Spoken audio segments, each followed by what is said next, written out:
The aliens almost wet their pants when they met human. Hitman Part 1. First contact gone wrong. The stars twinkled in the night sky above Earth as humanity went about their lives, unaware that they were being watched. In the year 2157, massive ships appeared in Earth's orbit. The Galactic Confederation had arrived. The Confederation, a union of 27 alien species, had been observing Earth for decades. They had watched humans develop space travel, establish colonies on Mars, and take their first steps into the wider solar system. Despite humanity's technological inferiority compared to the Confederation, the aliens decided to invite Earth to join as a probationary member. John Blake didn't care about any of that. The 52-year-old former military operative had retired to a quiet cabin in northern Maine 5 years ago. His days consisted of chopping wood, fishing in the nearby lake, and occasionally helping the local sheriff with search and rescue operations. His nights were often spent battling old nightmares from his time in service. On this particular morning, John sat on his porch with a cup of coffee, watching the sun rise over the pine trees. His weathered face showed the lines of a hard life, but his eyes remained sharp and alert. The radio beside him broadcast news about the latest diplomatic meeting between Earth officials and Confederation representatives. Earth's delegation meets today with the Confederation Council to discuss trade agreements, the announcer said. This marks the 6th such meeting since first contact 3 months ago. John grunted and turned off the radio. He had little interest in politics, especially interstellar politics. He stood up, his tall frame moving with the careful precision of someone who had spent decades in dangerous situations. At 6'2" with broad shoulders and calloused hands, John looked like what he was, a man who could handle himself in any situation. Meanwhile, in Geneva, the meeting between Earth's diplomats and the Confederation representatives was not going well. "We appreciate the technological exchange program," said Alan Porter, the lead human diplomat. "But the terms regarding mining rights on Mars seem one-sided." The translator relayed his words to the assembled aliens. Most nodded in understanding, but Zixtral, the Zrixian ambassador, clicked his mandibles in irritation. The insectoid alien stood nearly 7 feet tall with a chitinous exoskeleton and compound eyes that reflected the room in hundreds of tiny images. "Your species has been spacefaring for less than a century," Zixtral said through the translator. "You should be grateful for any terms we offer." Alan sighed. Negotiations with the Zrixians had been particularly difficult. "With all due respect, Ambassador, gratitude doesn't pay for the resources you're asking us to give up." The meeting continued for hours. As tensions rose, Alan grew increasingly frustrated. During a brief recess, he whispered to his assistant, "These bugs are impossible to deal with." Unknown to Alan, the Zrixian interpreter had exceptional hearing. The comment reached Ambassador Zixtral, who froze in place. In Zrixian culture, referring to their species as bugs was a grave insult, equivalent to questioning their sentience and their right to exist. The meeting resumed, but Zixtral refused to engage further. When questioned, the Zrixian ambassador rose to his full height and announced, "The Earth delegation has committed a severe cultural violation. We demand proper restitution according to Confederation law, or we will withdraw our support for Earth's membership." The human delegates looked at each other in confusion. None of them understood what had happened or what proper restitution meant in this context. What they didn't know was that in Zrixian culture, proper restitution for such an insult required the offending party to be eliminated, not just removed from the negotiations, eliminated permanently. The Confederation Council met in emergency session that evening. The council chambers were designed to accommodate all 27 species, with special environmental sections for those requiring different atmospheric conditions. "This is unfortunate," said the Galaxian representative, a gelatinous being that communicated through color patterns on its translucent skin. The humans didn't understand the significance of the comment. "Irrelevant," clicked Zixtral. "Cultural. Ignorance is no excuse. Our laws are clear." The council chair, a tall, willowy being named Elor from the Centauri system, raised a six-fingered hand for silence.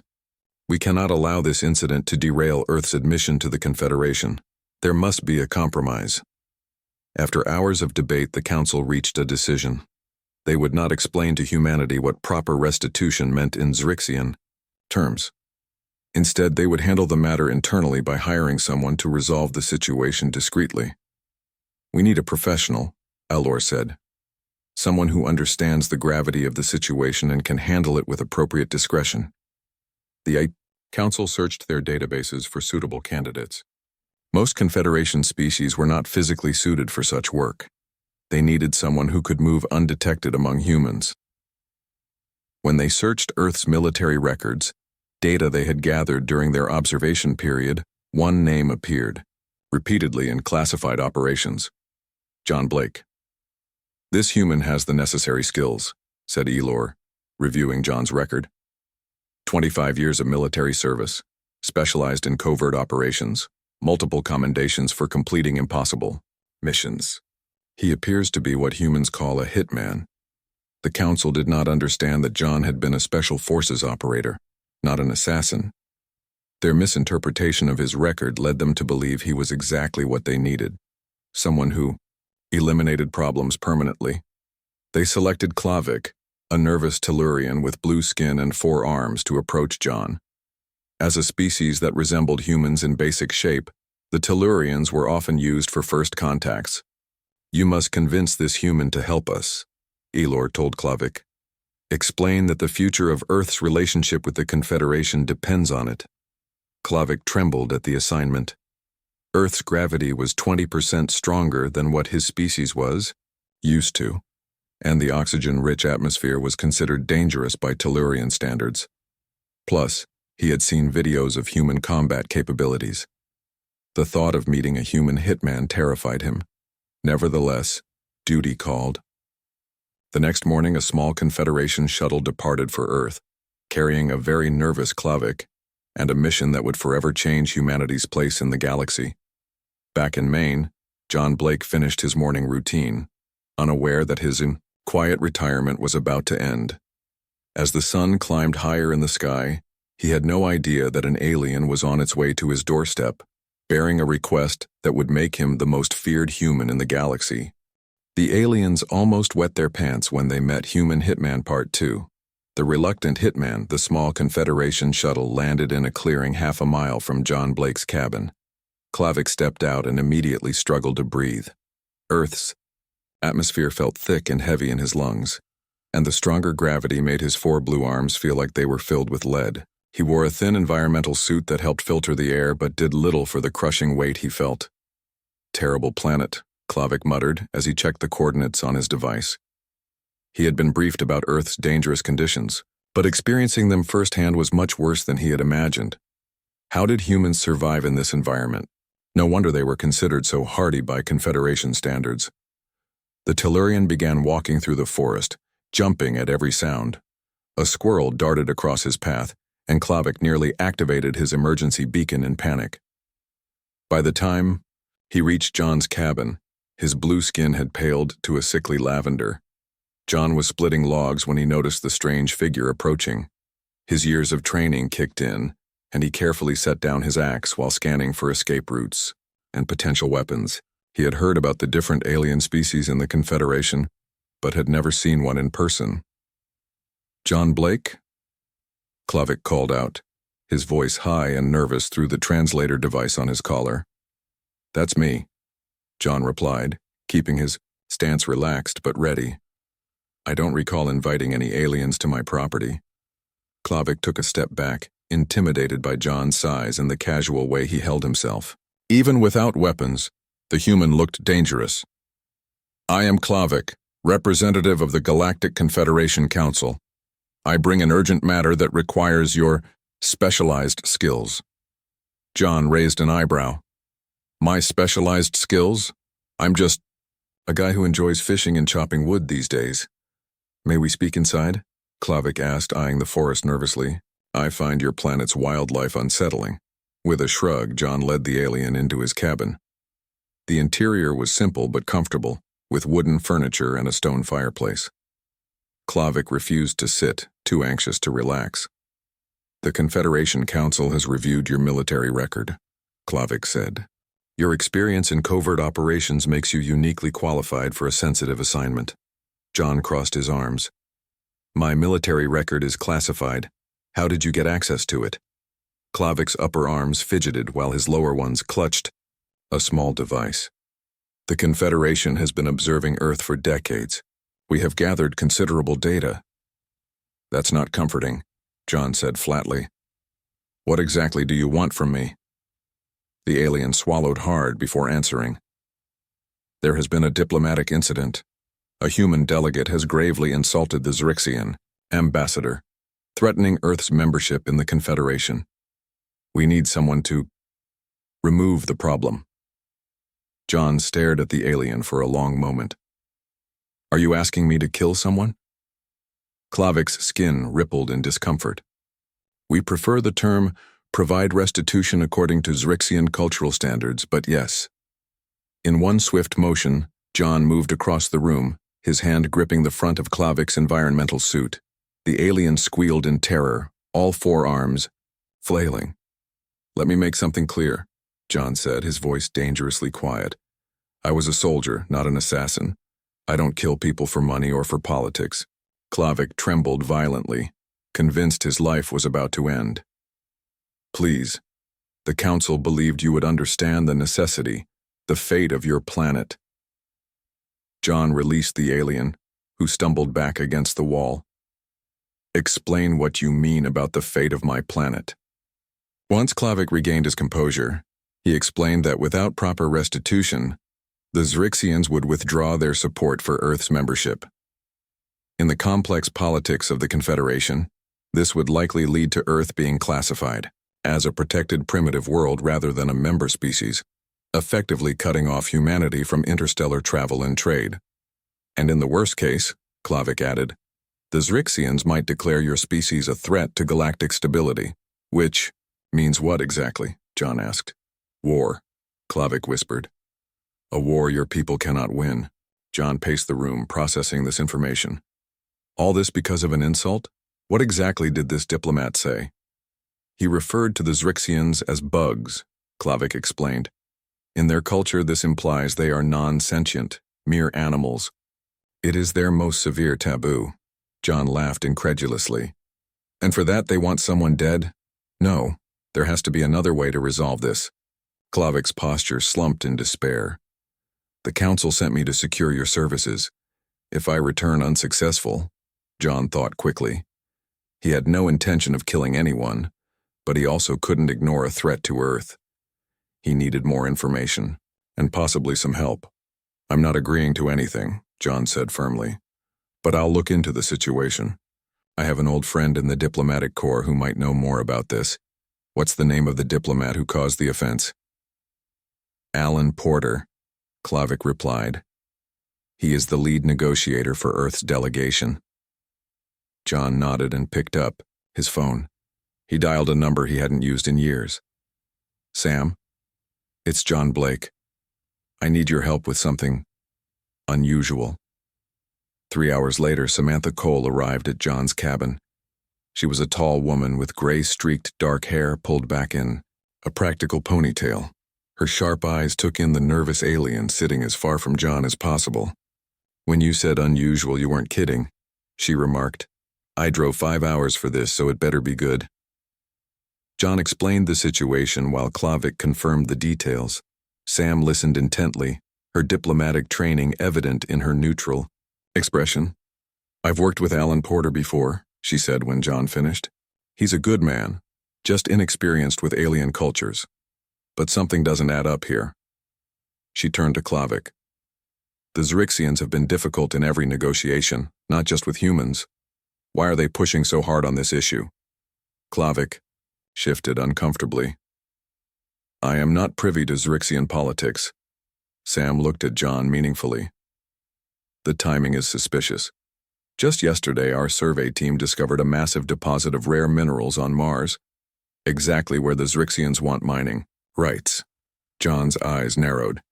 So this isn't about an insult at all. They're using this as leverage to get what they want. That would be my guess, Sam agreed. The question is, what do we do about it? John turned to Klavik, who seemed to shrink under his gaze. Here's what's going to happen. I'm not killing anyone. Instead, I'm going to get to the bottom of this. If the Xerixians are manipulating the situation, the Council should know about it. Klavik's skin turned an even paler shade. But the Xerixians will never admit to such manipulation, and without restitution, they will withdraw from the negotiations. Then I'll have to persuade them, John said with a grim smile that made Klavik's knees weak. Take me to Geneva. I want to meet this ambassador face to face. Klavik looked horrified at the idea. You cannot simply confront a Xerixian ambassador. They are surrounded by security at all times. Then it's a good thing you hired someone with my skill set, John replied. Not to kill, but to infiltrate. Sam nodded in agreement. I can get us credentials to enter the Confederation Embassy complex. The rest will be up to you, John. As they made plans, Klavik watched in a mixture of terror and awe. The human wasn't at all what he had expected. John wasn't agreeing to eliminate the diplomat as requested, but somehow his alternative seemed even more frightening.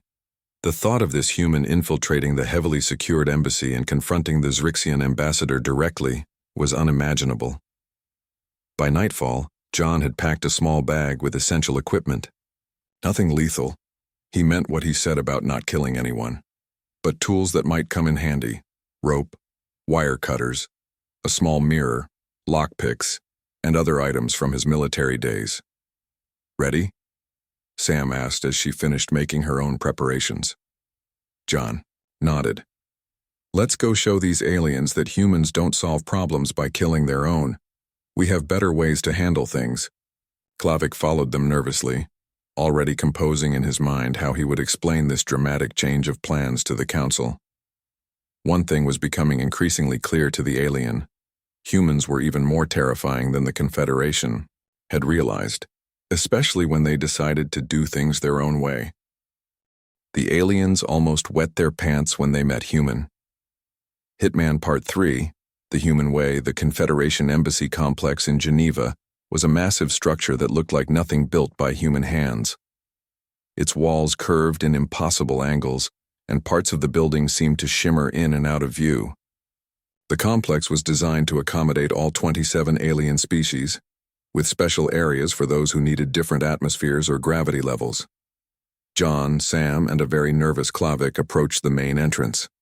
Sam wore her old, diplomatic, Corps uniform, while John was dressed as her security detail. Klavik had reluctantly agreed to help them enter, though he was convinced they were all going to end up dead or imprisoned. Remember, Sam whispered, I'm here to discuss trade regulations with the Centauri delegation. You're just my bodyguard. John nodded, keeping his face neutral as they approached the security checkpoint. Two tall, thin aliens with pale skin and enormous eyes scanned them with devices that hummed softly. Weapons? One of the security guards asked. None, Sam replied confidently. The guard looked at John suspiciously. All human security must surrender communication devices and any tools that could be used as weapons.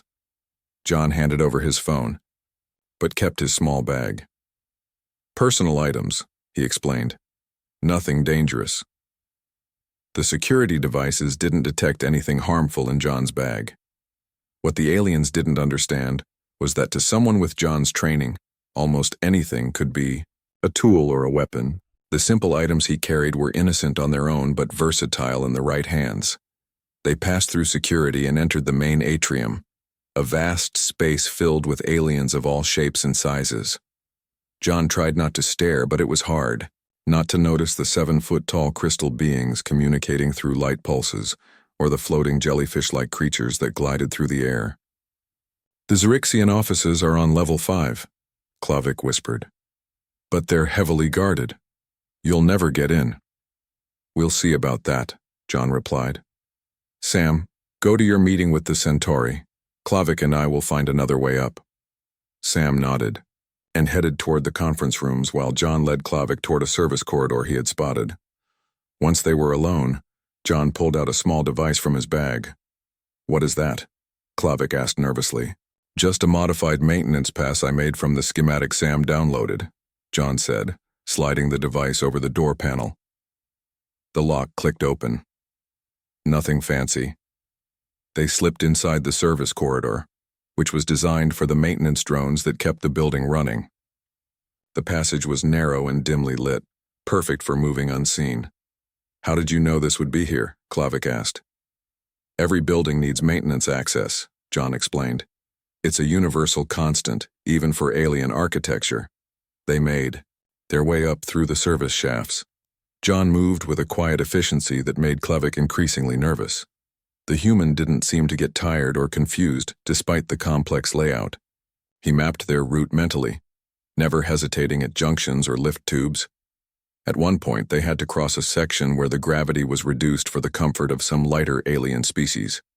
John adapted immediately, while Klavik flailed, awkwardly. "How are you doing that?" Klavik whispered. "You've never been in variable gravity before." "Training," John said simply. "In Special Forces, we learn to adapt quickly to changing conditions." They reached a junction near the Zrixian offices on level 5. As they peered through a vent, they saw 2 insectoid guards standing at attention outside a large door.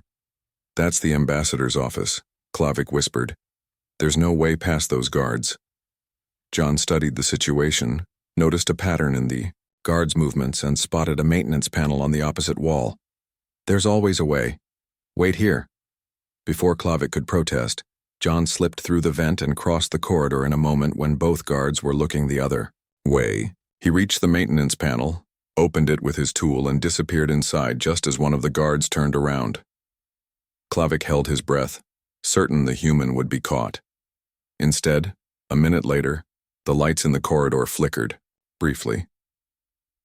The guards clicked to each other in confusion and moved away from the door to check the lighting controls down the hall.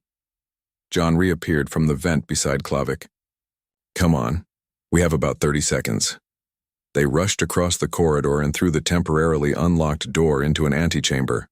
From there, they could hear voices in the main office, clicking sounds of Zrixian speech followed by the smooth tones of a translator.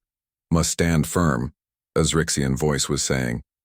"The humans cannot be allowed to control the Mars deposits. Our industries require those minerals." John and Klavik crept closer to listen through the partly open inner door. 3 Zrixians were in the room, including Ambassador Zixtral, whose chitinous exoskeleton gleamed under the office lights. "The council is wavering," another Zrixian said. "Many believe the human's insult was unintentional." "Irrelevant," Zixtral clicked. "We have leveraged their cultural ignorance perfectly. Either they sacrifice their diplomat to appease us, or they lose their place in the Confederation. Either outcome serves our purpose. If they comply, it shows weakness.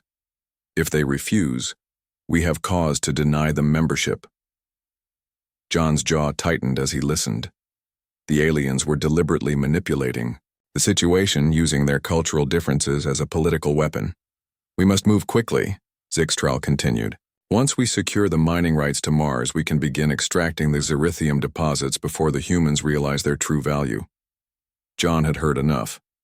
He turned to Klavik, whose blue skin had paled to almost white. "I had no idea," Klavik whispered. "The council would never approve of such manipulation."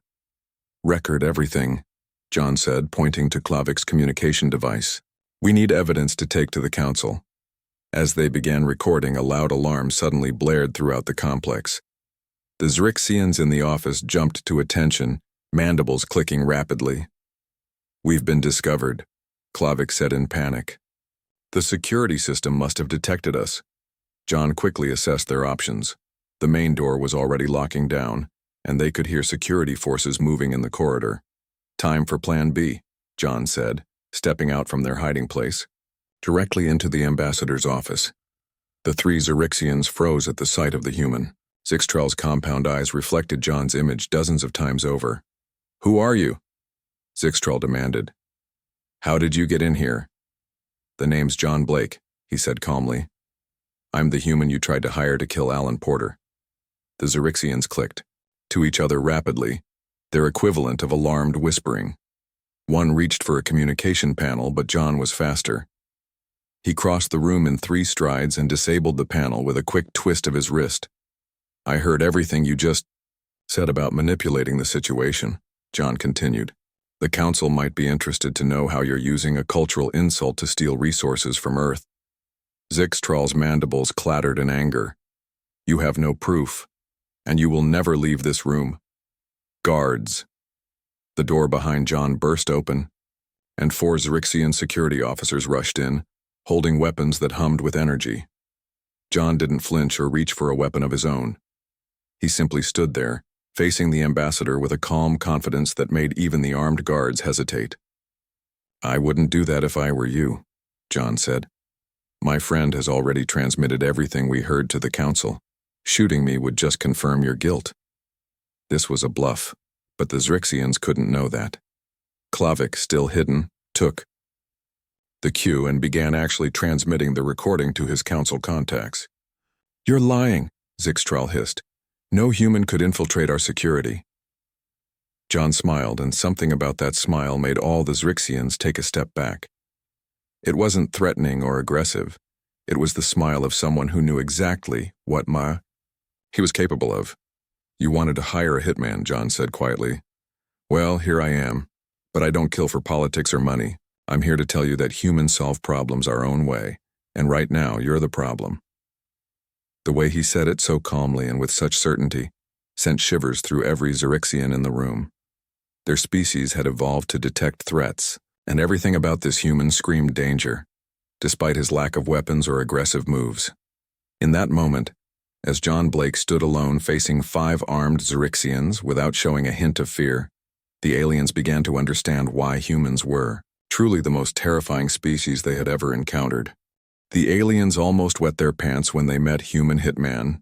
Part 4. The Confrontation. The room was silent except for the soft clicking of the Zyrixian guards' mandibles. John stood calmly before them, unarmed, but somehow more intimidating than any creature in the room. Ambassador Zixtral's compound eyes narrowed as he studied the human. Restrain him, Zixtral ordered his guards. The 4 Zyrixian security officers moved forward, their movements quick and precise. They were each 7 feet tall with armored exoskeletons and specialized combat training. By any logical measure, John should have been outmatched, but logic didn't account for human adaptability. As the first guard reached for him, John stepped slightly to the side and used the alien's momentum against it. With a simple twist, he sent the guard stumbling into another. He wasn't fighting them so much as redirecting their movements, using their own weight and strength to his advantage. I'm not here to fight, John said, dodging another guard's attempt to grab him. I just want to talk. Zixtral clicked angrily. Humans always claim to want peace while preparing for war. Your kind cannot be trusted. John dodged another guard and reached slowly into his pocket. The Zyrixians tensed, weapons raised, but John merely pulled out a small data chip. This contains the evidence we've gathered about your real intentions for Mars, John said. You don't care about any insult. You just want the Zyrithium deposits. The ambassador's mandibles clicked rapidly, the Zyrixian equivalent of nervous swallowing. Where did you get that information? We heard you discussing it, John replied. But that's not all. We've analyzed the mining rights agreement you proposed. The terms would give you control of 90% of Mars's resources, not just the areas you claim to be interested in. This was a calculated bluff based on what Sam had told him earlier, but John delivered it with such confidence that Zixtral hesitated. At that moment, the office door slid open again. Sam entered, accompanied by 2 tall, willowy aliens that John recognized from news reports as Centauri representatives. Behind them came Klavik, who looked both terrified and somehow proud. Ambassador Zixtral, one of the Centauri said, their melodic voice translating automatically. The Council requests your immediate presence to discuss certain allegations that have come to our attention. Zixtral's compound eyes darted between the Centauri and John. What allegations? This human has violated our security and threatened diplomatic personnel. The second Centauri tilted their head. We have received a most disturbing transmission from Advisor Klavik. It appears to contain a recording of you discussing the manipulation of cultural protocols to seize Earth's resources. The ambassador's exoskeleton seemed to pale slightly. That recording is fake. This is clearly a human plot to discredit the Zrixian Confederation. John crossed his arms. If it's fake, you won't mind if we play it for everyone to hear. The standoff was interrupted by another arrival. A group of council representatives from various species entered the increasingly crowded office. Among them was Elor, the council chair. What is happening here? Elor demanded, six-fingered hands raised in a gesture of authority. Sam stepped forward. Council Chair, I'm Samantha Cole, Earth Diplomatic Corps. We have uncovered evidence that Ambassador Zixtral has been deliberately using a cultural misunderstanding to manipulate negotiations over Mars mining rights. Elor turned to Zixtral. Is this true, Ambassador? Of course not, Zixtral said, but his confidence was clearly shaken. This is a human deception. John had remained quiet, studying the room and the various aliens present. Now he stepped forward, moving with a deliberate calm that made several of the council representatives flinch backward. I was hired by your council to resolve a diplomatic incident, John said to Elor. You wanted me to kill a human diplomat over an insult, but that's not how humans solve problems. Elor looked confused. We did not ask for killing. We requested restitution according to Zrixian custom. John raised an eyebrow. And did you know that restitution in this case meant execution? Several council members gasped or made their species equivalent sounds of shock. Elor's eyes widened. That cannot be correct. We were told it was merely a formal removal from diplomatic service. He's lying, Zixtral insisted. Humans are known for their deception and violence. John fixed his gaze on the Zrixian ambassador. Am I lying? Then let me demonstrate something. He walked to a small decorative object on the ambassador's desk, a crystalline structure that was clearly valuable. Without breaking eye contact with Zixtral, John picked it up. This is Traxxas crystal from your homeworld, John said. Said to be unbreakable by any natural force. Your species uses it as a symbol of your permanence and strength. Zixtral's mandibles clicked in alarm. Put that down immediately. That is a sacred artifact.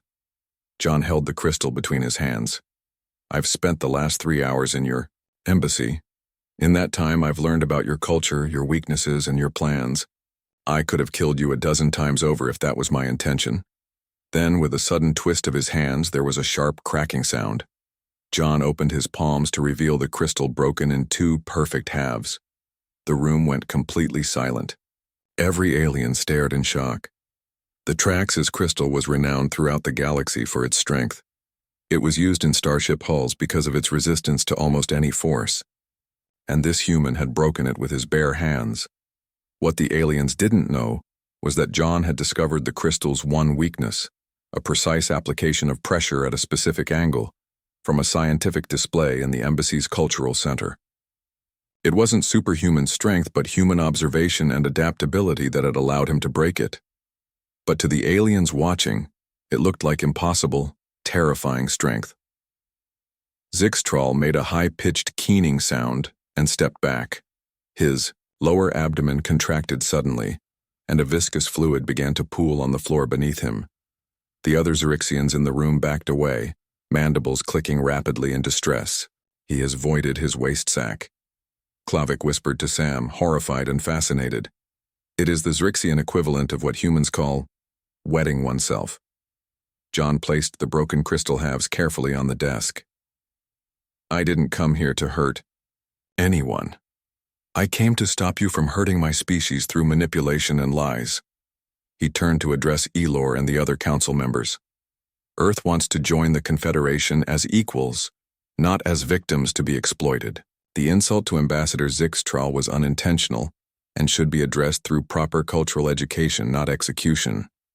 Elor looked from John to the trembling Zrixian ambassador, who was still trying to regain his composure after his embarrassing physical reaction. The council will need to review this matter in full, Elor said. Ambassador Zixtral, you will accompany us to council chambers immediately. As for you, human. Elor paused, clearly uncertain how to address someone who had just performed what seemed like an impossible feat of strength. My name is John Blake, John said simply. I'm just a retired soldier who wants his planet to be treated fairly. Several of the alien representatives exchanged glances. If this was an ordinary human, what were the exceptional ones capable of? Elor gestured toward the door. Mr. Blake, you and your colleague are invited to address the full council. I believe we have much to discuss regarding Earth's place in the Confederation. As they left the office, Sam fell into step beside John. You know that crystal trick is going to become a legend, right? John smiled slightly. Better they fear our brains than our weapons. Fear based on misunderstanding can lead to respect once the truth is known. Behind them, the Zrixian guards were helping a still-shaken Ambassador Zixtral, who kept glancing back at John with a mixture of fear and disbelief. The story of the human who broke the unbreakable and made the fearsome Zrixian ambassador soil himself was already spreading through the embassy. By nightfall, it would be told throughout the Confederation. The aliens almost wet their pants when they met. Human Hitman Part 5. A New Understanding. The Grand Council chamber of the Galactic Confederation was unlike anything John had ever seen. The massive circular room had sections designed for each of the 27 member species. Some areas were filled with special gases, others had higher or lower gravity, and some were separated by transparent barriers to maintain different environmental conditions. John and Sam stood in the center of the chamber. All around them, alien representatives watched with a mixture of curiosity, concern, and in many cases, fear. The story of what had happened in the Zrixian ambassador's office had spread quickly through the embassy. Representatives of Earth, Elor, the council chair began. We have reviewed the evidence concerning Ambassador Zixtral's actions. It appears there has been a grave misunderstanding. That was an understatement. The recording Klavik had made clearly showed the Zrixians planning to use cultural protocols as an excuse to gain control of Mars's valuable minerals. What's more, further investigation had revealed that proper restitution in Zrixian terms did indeed mean execution. The Council apologizes for the request made of you, Mr. Blake, Elor continued. We were not fully informed about what restitution entailed in this context. John nodded but remained silent. He knew that in diplomatic situations, sometimes, saying less was more effective. Sam stepped forward. The people of Earth appreciate your acknowledgement of this error. We remain committed to joining the Confederation as equal partners, but we cannot allow our resources to be unfairly exploited, nor our people threatened. The Galaxian representative, the gelatinous being whose skin flashed with colors, pulsed, with blue and green patterns. We must reconsider the terms of Earth's membership. Clearly, humans have unique capabilities we had not fully appreciated. John suppressed a smile. He knew what the alien meant. The Confederation had initially viewed humans as primitive newcomers, barely worth notice except for the resources their planet and colonies could provide. Now they were reassessing that view. Zixtral, who had been required to attend despite his embarrassment, clicked his mandibles angrily. One human's lucky actions do not change the status of their species. They remain technological infants compared to the Zrixian Confederation. John finally spoke. Ambassador, with respect, you're missing the point. It's not about our technology. It's about what humans can do with the tools we have. He turned to address the entire council. In my lifetime, humans have gone from basic spaceflight to establishing colonies on Mars. We've adapted to environments that should have killed us. We've overcome challenges that would have stopped other species. Not because we're stronger or smarter, but because we don't give up. We find another way. The chamber was quiet as the aliens processed his words. For many of them, this was a new way of thinking about the humans. Elor broke the silence. The Council proposes new terms for Earth's membership. First, all agreements regarding resource rights will be renegotiated with fair compensation. Second, there will be a cultural exchange program to prevent future misunderstandings. And third, we would like to appoint a human security advisor to the Confederation. This last proposal caused a stir among the representatives. Sam looked at John with surprise. A security advisor? she asked Elor. Yes, the council chair replied. Recent events have shown that humans have unique perspectives on security and problem-solving. We believe the Confederation would benefit from this viewpoint. John realized they were talking about him. I'm retired, he said. I came here to solve one problem, not to take on a new job. Klavik, who had been granted a place in the chamber due to his role in exposing the Zrixian plot, stepped forward. Mr. Blake, the council is not asking you to be what did you call it? A hitman. We are asking for your expertise in understanding threats and finding solutions that don't involve violence. John looked at Sam, who gave him a small nod. I'll consider it, he finally said. The council session continued for several more hours as they discussed the details of Earth's new relationship with the Confederation. By the end, the framework of a much fairer agreement had been established. Earth would maintain control of its resources while gaining access to alien technology and trade networks. 2 days later, John found himself at a diplomatic reception in the embassy's Grand Hall. Aliens of all species mingled, discussing the dramatic changes in Earth's status within the Confederation. John stood near a window watching the interactions with interest. Is it true? A voice asked from behind him. John turned to see a tall bird-like alien with iridescent feathers. Did you really break a Triaxis crystal with your bare hands? John smiled slightly. News travels fast. And is it also true that you made Ambassador Zixtral void his waist, sack merely by looking at him? Asked another alien, this one short and stocky with metallic skin. I think that part has been exaggerated, John replied, though he knew the story would only grow with each retelling.